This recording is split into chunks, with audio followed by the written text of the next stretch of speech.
Bonjour, bienvenue sur YamTech Vision. Alors aujourd'hui le thème, quelles sont les caractéristiques pour permettre le bon choix à l'achat d'un ordinateur.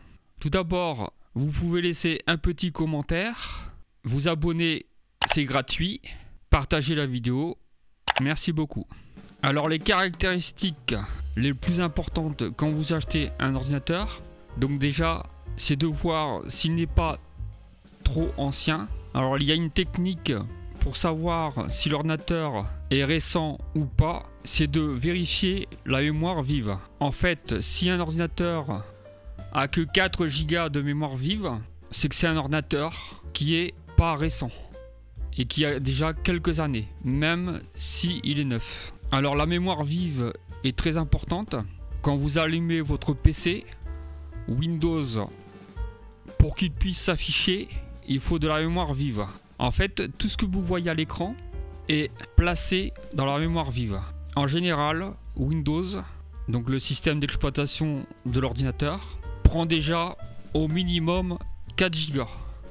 Ensuite, quand vous ouvrez d'autres applications, par exemple comme un navigateur web ou une application comme Word ou autre application, vous avez besoin de plus de mémoire vive, car au plus vous ouvrez d'applications, au plus il faudra de la mémoire vive pour qu'il puisse afficher ces applications. Alors la mémoire vive est très importante.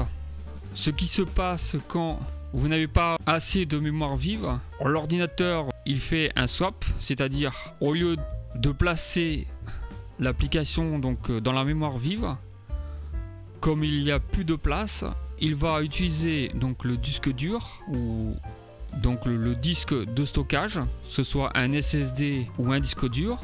Il va placer l'application en mémoire tampon, c'est-à-dire qu'il va utiliser le disque de stockage comme mémoire. Sauf que en général, donc la mémoire vive est beaucoup plus rapide qu'un disque dur SSD ou un disque dur donc à plateau, qui aujourd'hui n'est plus utilisé dans les PC portables ou PC fixes.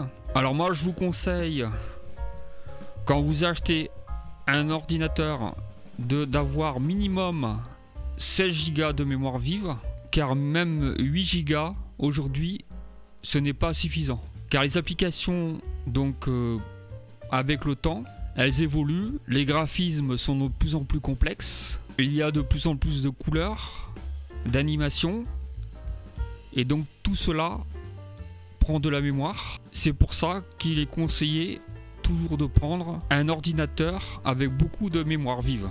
Le stockage est aussi important, car aujourd'hui les disques de stockage sont soudés. Donc une fois que vous avez acheté l'ordinateur, vous ne pourrez plus donc le faire évoluer, surtout les PC portables.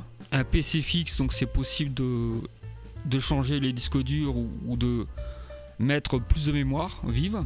Mais un PC portable, il faut vraiment bien choisir donc la capacité de stockage, donc le disque dur SSD, enfin le disque SSD ou le disque dur qui n'est plus utilisé aujourd'hui, et la mémoire vive. Donc comme j'ai dit précédemment, la mémoire vive, je vous conseille au minimum 16 Go, et au niveau du disque dur de stockage, au minimum 1 Tera.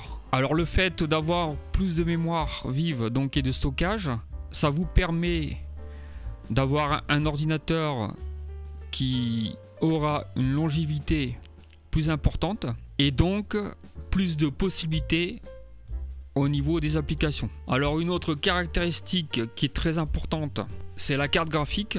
Tout dépend de ce que vous voulez faire. Si vous voulez faire des jeux, donc là il faudra un ordinateur avec une carte graphique assez puissante.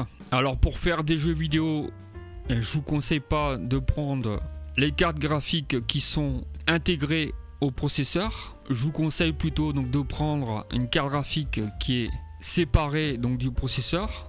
Une autre caractéristique, c'est la taille du PC portable.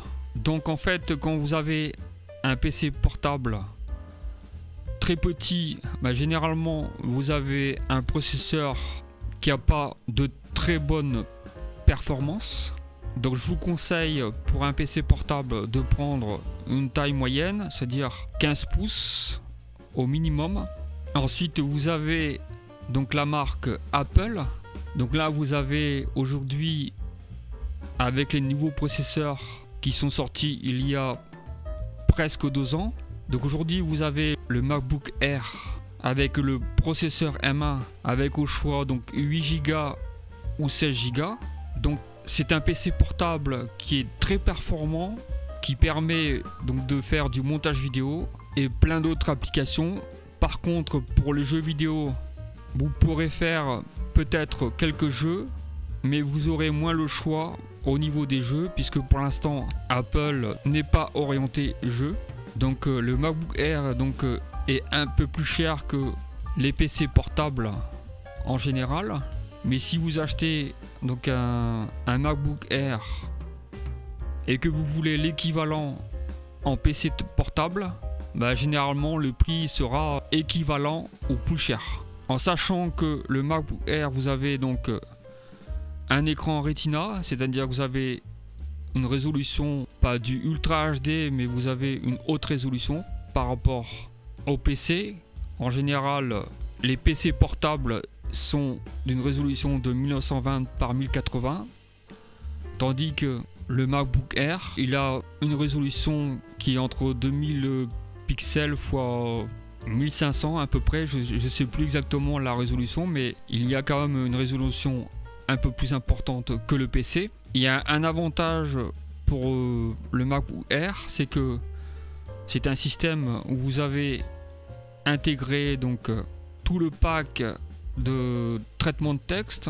Vous avez Page, Number, donc Page c'est comme Word, Number c'est Excel et d'autres logiciels qui sont intégrés et gratuits. Donc comme je vous conseille, c'est vraiment de faire attention à la mémoire vive, la taille du PC portable, car il y a aussi la batterie. Donc au plus vous prenez un PC portable qui est petit, au plus la batterie sera petite et donc moins performante. Après vous pouvez prendre donc un PC fixe. Là vous avez tous les avantages puisque vous pouvez moduler, changer de disque dur ou de carte graphique. Ça sera moins cher, mais bon, donc moins pratique puisque vous pouvez pas l'emmener où vous voulez. Donc vous êtes obligé de le laisser sous un bureau. Alors ça dépend ce que vous souhaitez faire. Si vous voulez avoir un PC portable ou avoir un PC fixe. Mais c'est vrai qu'aujourd'hui, un PC fixe aura beaucoup plus d'avantages qu'un PC portable. Ensuite, il faut regarder au niveau des connecteurs. Donc généralement aujourd'hui, les PC portables ont tous de l'USB-C. Donc c'est une connectique qui est assez récente. Après, il y a aussi donc de l'USB classique. Alors l'avantage de l'USB-C, c'est que il y a un débit beaucoup plus important et aussi de pouvoir brancher plusieurs périphériques, soit un écran, un disque dur ou une carte son si vous faites de la musique. Tandis que l'USB classique, vous ne pouvez pas brancher d'écran, vous pouvez juste brancher des périphériques comme un disque dur ou un lecteur de carte comme l'USB-C. Donc avec l'USB-C, il y a possibilité de recharger votre portable. À vérifier, mais normalement tous les ports USB ont la capacité de recharger les PC portables. En fait, donc il y a aussi donc les performances du processeur sont assez importantes, mais tout va dépendre de ce que vous faites avec votre PC. Si vous faites juste donc du traitement de texte ou juste de la navigation web, vous n'avez pas besoin forcément d'avoir un processeur très puissant. Mais si vous voulez avoir un PC qui dure sur le temps, c'est quand même mieux de prendre un processeur un peu plus puissant, au minimum du i5. Et je vous déconseille fortement donc le i3. Donc prenez soit un i5 ou un i7. Le i3 sera pas suffisamment performant, ce qui peut engendrer donc des ralentissements des fois quand vous ouvrez beaucoup de pages web, ça risque de ralentir puisque le processeur n'arrive plus à gérer. Pour résumer ce que j'ai dit, donc le plus important donc c'est la capacité de stockage, donc au minimum 1 Tera. Ensuite vous avez la mémoire vive, donc moi je vous conseille au minimum 16 Go. Ensuite la taille donc du PC portable, moi je vous conseille au minimum un 15 pouces pour avoir donc une batterie assez performante.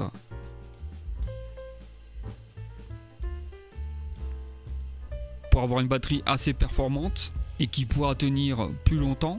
Ensuite donc les connecteurs, avoir un minimum, donc au moins de l'USB-C, USB-A, et donc généralement ils ont aussi le port HDMI pour connecter à un téléviseur. Et voilà, je pense que j'ai tout dit sur les PC portables. Alors si vous souhaitez me poser des questions, vous pouvez dans les commentaires me laisser des questions et j'essaierai de vous répondre.